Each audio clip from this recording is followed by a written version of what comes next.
अस्सलाम वालेकुम students, my name is Faizan Farooq and welcome to my YouTube channel. आज की इस वीडियो में हम इंट्रोडक्शन टू एफआर की बात करेंगे। भाई एफआर क्या है? What is FR? Financial reporting. भाई एफए पढ़ा है ना बचपन में, जब छोटे थे, नए नए एससीसीए में आए थे।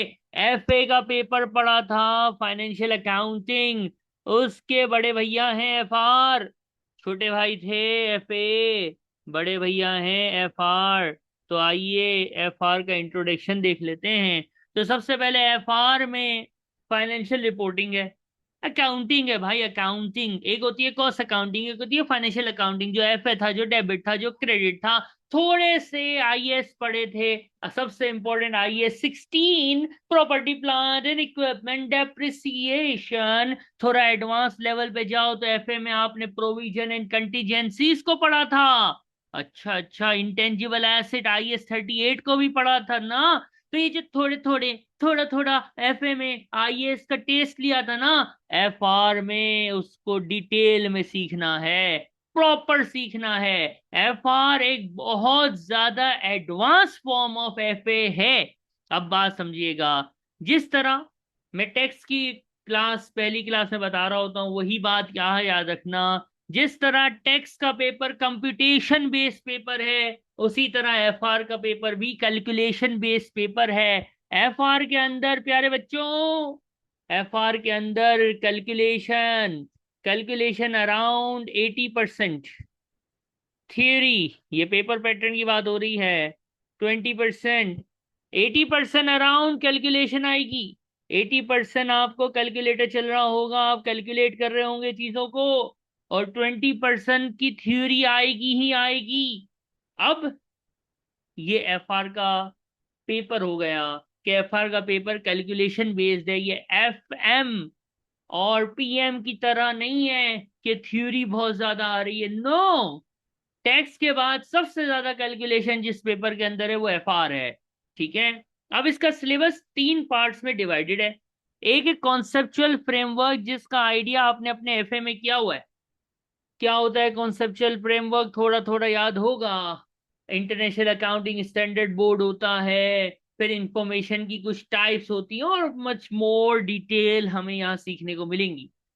सबसे बड़ा एरिया ये है फाइनेंशियल स्टेटमेंट्स को बनाना। अब प्यारे बच्चों बात सुनो, समझो। फाइनेंशियल स्टेटमेंट्स दो तरह के होते हैं। एक होते हैं एक सिंगल एंटिटी के। सिंगल एंटिटी के मतलब एक कंपनी है, सही है, एक कंपनी है अहमद लिमिटेड। अहमद लिमिटेड के फाइनेंशियल स्टेटमेंट्स बनाओ। फाइनेंशियल स्टेटमेंट्स में एसओसीआई, जिसको profit and loss with other comprehensive income आप बोलते हो। दूसरा एसएफपी। तीसरा equity, statement of changes in equity. ये तीन चीजें, ये financial statement of single entity में आपको एग्जामिनेबल है। और कंसोलिडेशन ग्रुप ऑफ कंपनीज, जिसका एफए में थोड़ा सा टेस्ट लिया है आपने, उसका एडवांस वेरिएंट यहाँ पे कंसोलिडेशन है। पूरे सिलेबस का समझो कि मोस्ट ऑफ द सिलेबस जो है वो यही एरिया है। अगर आप स्टडी हब ओपन करके देखते हैं तो आप देखेंगे कि अराउंड 60 to 70% जो आपके चैप्टर्स हैं वो इन्हीं के ऊपर हैं। और फाइनेंशियल स्टेटमेंट्स जो आप यहाँ पे एफआर लेवल पे बनाएंगे, वो सिंगल एंटिटी हो या कंसोलिडेशन हो, वो आप आईएएस और आईएफआरएस के अकॉर्डेंस बनाएंगे। आप लोगों में से बहुत सारे स्टूडेंट होंगे जिन्होंने ए लेवल्स किया होगा। बहुत सारे ऐसे स्टूडेंट होंगे जिन्होंने इंटरमीडिएट किया होगा। आपने अपने ए लेवल्स के अंदर, इंटरमीडिएट के अंदर इनकम स्टेटमेंट, बैलेंस शीट यानी एसएफपी बनाई है। और एफए लेवल पे एसएफपी का फॉर्मेट और इनकम स्टेटमेंट का फॉर्मेट सीखा है, वो वहां पे बनाते नहीं, क्योंकि वहां पे हमारे पास जो है वो एक फॉर्मेट ही पेपर का अलग तरीके का है ना। यहाँ पे आप अकॉर्डेंस विद आईएएस और आईएफआरएस पूरा फाइनेंशियल स्टेटमेंट, वो इनकम एसओसीआई हो या एसएफपी हो, वो प्रोड्यूस करेंगे। इन दोनों में से एक चीज लाजमी पेपर में आएगी आएगी, आइदा। और उसके मार्क्स होंगे 20। और एक एरिया जो है वो ये है एनालिसिस का, जिसको हम रेशियो एनालिसिस बोलते हैं। एफए में आखिरी आखिरी चैप्टर में ratio, current ratio, quick ratio, acid test ratio, gearing ratio, profitability के रेशियोज इतने सारे, ROCE, return on capital employed वगैरह वगैरह वगैरह वगैरह वगैरह कैलकुलेट तो किए हैं। वो सारे फार्मूले दोबारा आएंगे, लेकिन इसमें अराउंड 60% थ्योरी के मार्क्स होंगे और 40% कैलकुलेशन होगा। और ये जो है, ये एरिया जो है, ये हमेशा 20 मार्क्स का पेपर में होगा। कैसे होगा देखो नीचे। सेक्शन सी जो होगा, जिसको एक्सेल पे सॉल्व करना होगा, उसका एक क्वेश्चन सिंगल एंटिटी या कंसोलिडेशन में से, दोनों में से आइदर, और ये ऑलमोस्ट आप कह लो कि कंप्यूटेशन ही होता है। दूसरा इंटरप्रिटेशन, जिसको आप रेशियो एनालिसिस बोलते हो, ये तो मस्ट है, मस्ट। यानी ये 20 मार्क्स और ये 20 मार्क्स। सर टैक्स में तो 3 क्वेश्चन होते हैं, तो जी बेटा टैक्स में 3 होते हैं, 15, 15 और 10। ये एफ आर है, एफ आर। एफ आर में सेक्शन सी में फकत 2, ओनली 2, इतना इन 2, 2 क्वेश्चन होंगे एक फाइनेंशियल स्टेटमेंट का। अब उस फाइनेंशियल स्टेटमेंट में एग्जामिनर की मर्जी है, एंटिटी देता है जिसको फाइनल अकाउंट बोलते हैं, तो कभी वो कंसोलिडेशन देता है, मर्जी है एग्जामिनर की, बदमाशी उसकी है। क्वेश्चन एक, क्वेश्चन क्वेश्चन टू हमेशा हमेशा हमेशा रेशियो पे आएगा। और रेशियो का क्वेश्चन यूं समझ लो, ये 20 मार्क्स है ना, 60% थ्योरी होगी, 40% मार्क्स कैलकुलेशन के होंगे। यानी कहना ये है कि इसमें रिपोर्ट राइटिंग या रेशियो की एक्सप्लेनेशन होगी जरूर, जो हम सीखेंगे। सेक्शन सी 2 क्वेश्चन होंगे, टॉपिक बता दिए। सेक्शन ए, कौन बनेगा करोड़पति, एसीसी के एग्जामिनर के साथ 15 क्वेश्चंस होंगे। 15 क्वेश्चंस होंगे, एक क्वेश्चन के 2 मार्क्स होंगे, टोटल 30 मार्क्स इसके हो गए, 40 मार्क्स इसके हो गए, 40 मार्क्स इसके हो गए। प्यारे बच्चों अब देखो, ये 40 मार्क्स का है, ये 30 मार्क्स है, तो सेक्शन बी के भी 30 मार्क्स हुए ना। सेक्शन बी क्या है, एक सिनेरियो होगा, उस सिनेरियो से 5 क्वेश्चंस लिंक करेंगे, और ऐसे आपके पास 3 सिनेरियोज होंगे। हर क्वेश्चन की वेटेज 2 मार्क्स है। तो प्यारे बच्चों, 3 10 10 मार्क के सिनेरियो, हर सिनेरियो से 5 क्वेश्चन होंगे, कहानी खलास। अब मसला है, पेपर पैटर्न ये है, ये कंसोलिडेशन के आईएएस हैं और ये फाइनल अकाउंट्स के आईएएस हैं, जिसमें से सेक्शन ए, सेक्शन बी आ रहा है। ये सेक्शन सी के लिए आमतौर पे होता है, सही है। लेकिन एग्जामिनर अगर आपको खेलना चाहे तो एग्जामिनर कहीं भी कुछ भी खेल सकता है। आप देखें, ये सिलेबस है, सारे के सारा सिलेबस जो है वो किस पे घूम रहा है, ध्यान से देखो। आप लोगों ने एफए में थोड़ा सा पढ़ा है ना, क्या पढ़ा है पता है? देखो भाई, आपने आईएएस 10 पढ़ा होगा, 2 पढ़ा हुआ है, ठीक है, और क्या पढ़ा होगा, और आपने आईएएस 38 पढ़ा है, 37 पढ़ा है। अब थोड़े से आपने पढ़े, अब यहाँ देखो दुकान लगी हुई है, आईएएस आईएफआरएस की दुकान खुली हुई है भाई। इतने सारे आईएएस आईएफआरएस, कुछ का इंट्रोडक्शन है तो कुछ पूरे पूरे आपके सिलेबस का पार्ट है।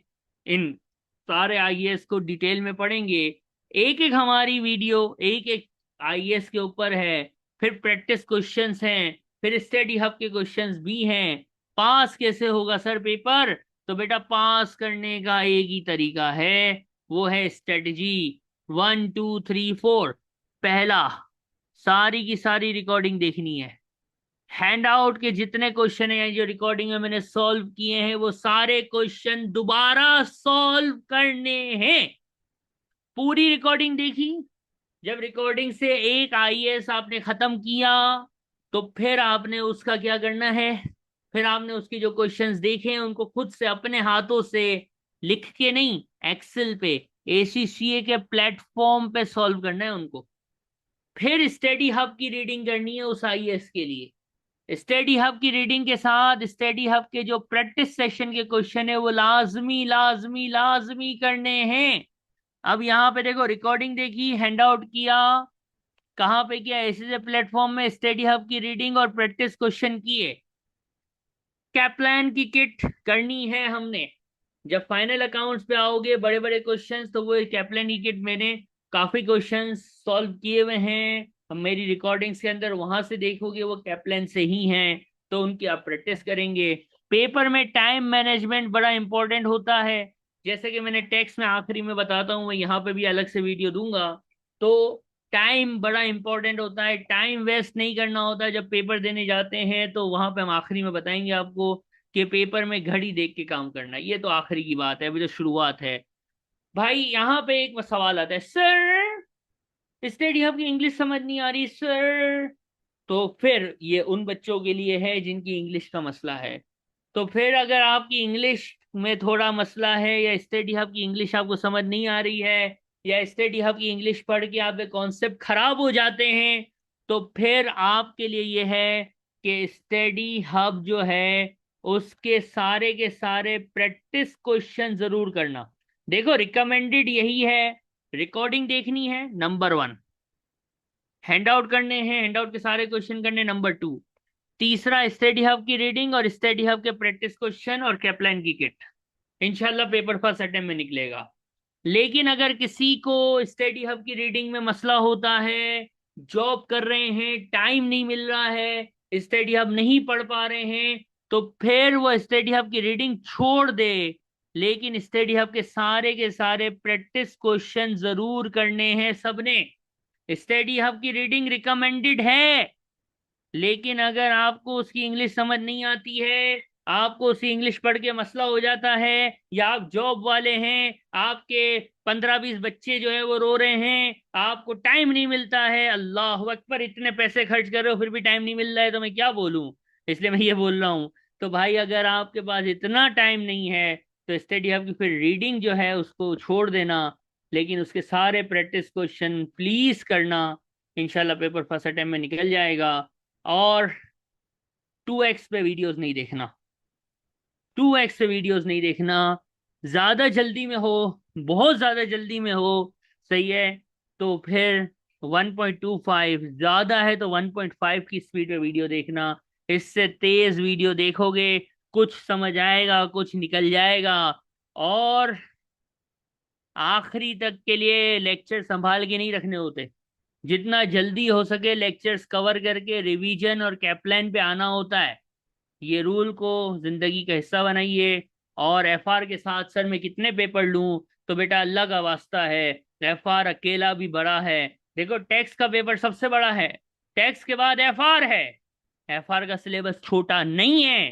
तो अगर बहुत ज्यादा फुल टाइम स्टूडेंट हो, 6 घंटे पढ़ सकते हो रिकॉर्डिंग देखने के साथ साथ, तो फिर 2 पेपर का सोचना।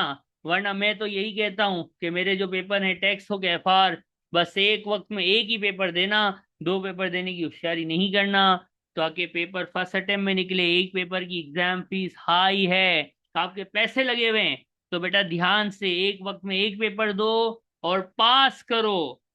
ये छोटा सा इंट्रो था इस पेपर का। इस हवाले से आपका कोई भी क्वेश्चन हो, कोई भी प्रॉब्लम हो, आप व्हाट्सअप कर सकते हैं, व्हाट्सअप पे मुझसे पूछ सकते हैं। मेरा नंबर ये मैंने लिख दिया है, ये मेरा व्हाट्सएप नंबर है, आप इससे व्हाट्सएप करके भी पूछ सकते हैं, कोई फर्दर सजेशन आपको चाहिए हो। मिलेंगे इंशाल्लाह लेक्चर्स के साथ नेक्स्ट वीडियोस में। Till then take care and वाखिर दावाना अनिल हम्दुलिल्लाहि रब्बिल आलमीन।